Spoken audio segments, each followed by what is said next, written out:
السلام عليكم، ازيكم يا بنات؟ عاملين ايه؟ يا رب تكونوا في تم صحة واحسن حال. قبل ما ابدا معاكم الفيديو ما تنسوش الصلاة على الرسول. اللهم صل وسلم وبارك على سيدنا محمد عليه افضل الصلاة والسلام. الفيديو بتاع النهارده يا بنات هننضف مع بعض كده البوفيه. فضيت الاطباق اللي فيه كلها والكوبايات وكله. حطيت كده جزء قدامي على الحوض والجزء التاني سايباه كده على رخامة المطبخ ورايا عشان ما اسهمش الدنيا حواليا واعرف اجف كويس يعني وانا بغسل ما تكونش الدنيا زحمه يعني حواليا وكده. بغسل الاطباق يا بنات عشان خاطر مليانه تراب. انا كنت مصوره مقطع كده وانا بفضي البوفيه عشان اوريكم شكل التراب الناعمه كده اللي في الاطباق وفي الكوبايات وفي الرفوف نفسها. بس الجزء ده اتحذف مني يعني في المونتاج وكده. فقلت مفيش مشكلة، يعني هنغسل كده الحاجات مع بعضينا وهنطلع مع بعض كمان نمسح الرفوف بتاع البوفيه وهوريكم كده التراب يعني ايه شكله عامل ازاي. كمية كبيرة يعني. فانا قلت ان انا افضيه واغسله معاكم ونشجع كده مع بعضينا. بما ان انا يعني بنضف وكده تنظيفات من الاعماق، فقلت ايه اخد البوفيه كده في سكتي يعني. مش هياخد معايا وقت وكده، وهغسل الحاجات اللي جواه كلها ونظبطه كده مع بعضنا عشان تبقى المكان كله يكون نظيف. الدواخل بتاعته تكون نظيفة يعني وكده. فانا جبت شوية بريل كده والسبوتشة بتاعته وبدأت كده ان انا اصبن كده الاطباق على طول. طبعا هي ما فيهاش اي حاجه غير الترابه، بس ممكن كنت اشطفها على طول. بس قلت لا بالمره كده عشان خاطر الاطباق بتاعتي تكون نظيفه وتكون كده بتلمع وحلوه. شويه خل وشويه بريل ونغسلهم مع بعضينا. طبعا بعد ما بغسل الاطباق والكوبايات والحاجات دي كلها مش هرصها يعني هسيبها كده. جبت صينيه كده على الرخامه اللي جنبي يعني. وبجيت اغسل كده واشطف على طول وارص على الصينيه.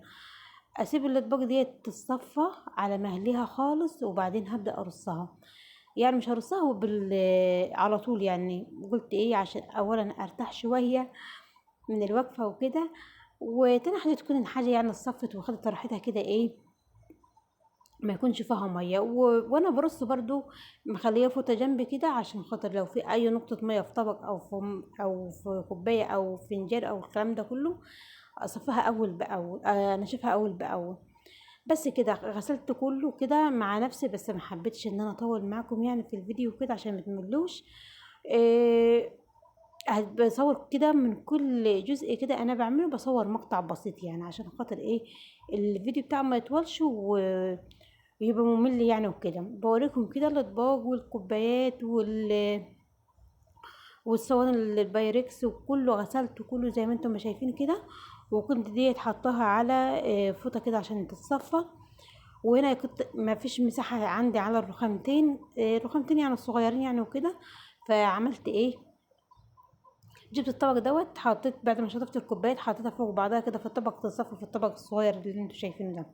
بصوا يا بنات بوريكم كده التراب يعني كتير بطريقه مش طبيعيه. المكان مقفول بس سبحان الله ما اعرفش التراب بيدخل ازاي يعني البوفيه ده اساسا ما بفتحوش يعني غير كل كام شهر مره، اللي هو ما باخدش منه حاجه اصلا. يعني مخليه الاطباق بتاعتي والكوبايات اللي انا بستخدمها للاستخدام اليومي مخليها في المطبخ عشان ما اقعدش اروح واجي وكده يعني. لكن البوفيه حاطه فيه حاجات اللي هي الاستخدام اللي هو من بين فتره والتانية يعني على فترات بعيده يعني وكده. بس ومع ذلك سبحان الله يعني التراب برضو وصل له. بص هنا يا بنات عشان خاطر انضفه كده من التراب كده عشان ما تعب ما يروحش على الفاضي. جبت كده فوطة شطفتها وعصرتها كويس خالص وبدأت ان انا كده الم بها التراب. وهنا كمان برضو ما نسيتش الباب البوفيه كده برضو مسحته من جوه. بصوا بجيت الم التراب كده وامسح زي ما انتم ما شايفين واروح افصل التليفون. اغسل الفوطه وارجع امسح تاني عشان خاطر ما يبقاش في التجيره اللي هي تجيره التراب اللي مش حلوه اللي احنا عارفينها دي. لو الحاجه مش ممسحه كويس بتبقى فيها تجيره مش حلوه.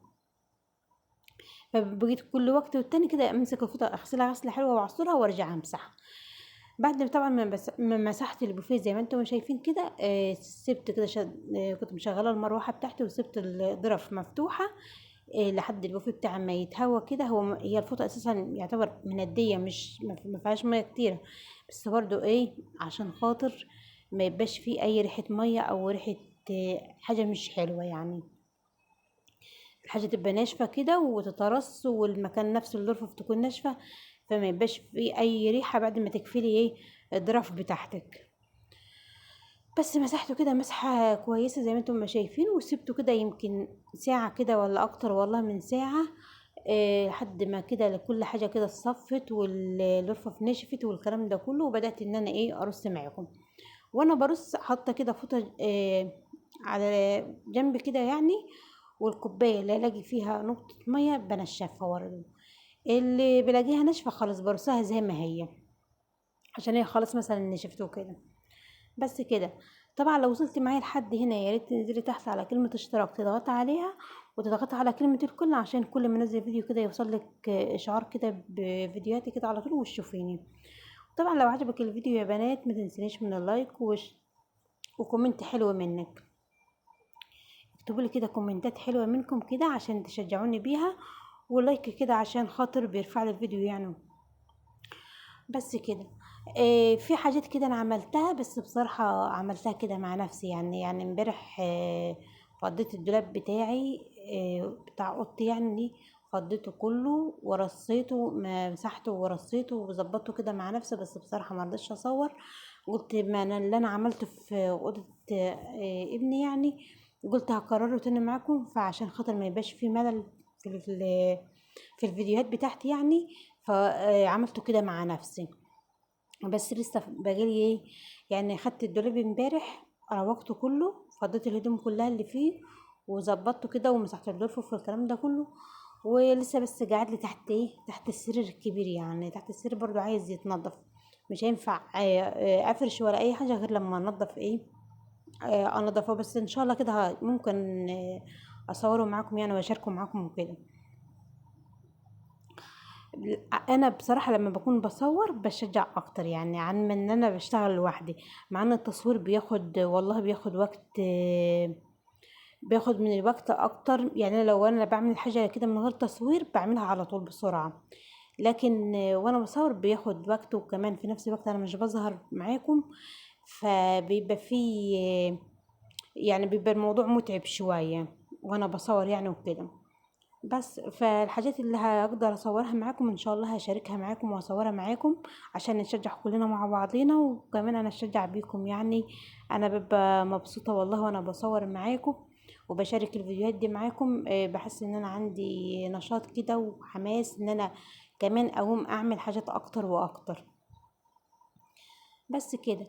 هنا كده يا بنات خلصت الضرفة اللي هي فيها الكوبايات الجزاز كلها، وجيت هنا على الطقم ده حطاه في ظرفة لوحدي والكوبايات لوحديها. الطقم اللي هو الاركوبات برضو انا مخليه هنا كده في البوفيه عشان خاطر ما يكون عند حد كده يعني، بس ما بطلعوش يعني ايه الاستخدام اليوم عشان خاطر ما يتكسرش ويتبهدل مني يعني وكده. فانا مخليه عشان خاطر كده يعني محافظة عليه.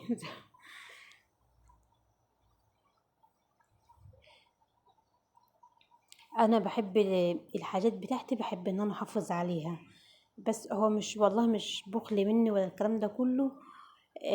بس انا بحب الحاجه اذا كان انا حباها يعني حابه الحاجه وحابه شكلها، فبحب ان انا احافظ عليها عشان تعيش معايا اكتر واكتر يعني. بس لكن انا عادي، ما انا ممكن استخدمه واقول مثلا اللي يتكسر يتكسر واللي يروح يروح واللي يجي يجي، بس انا بحب احافظ على حاجتي.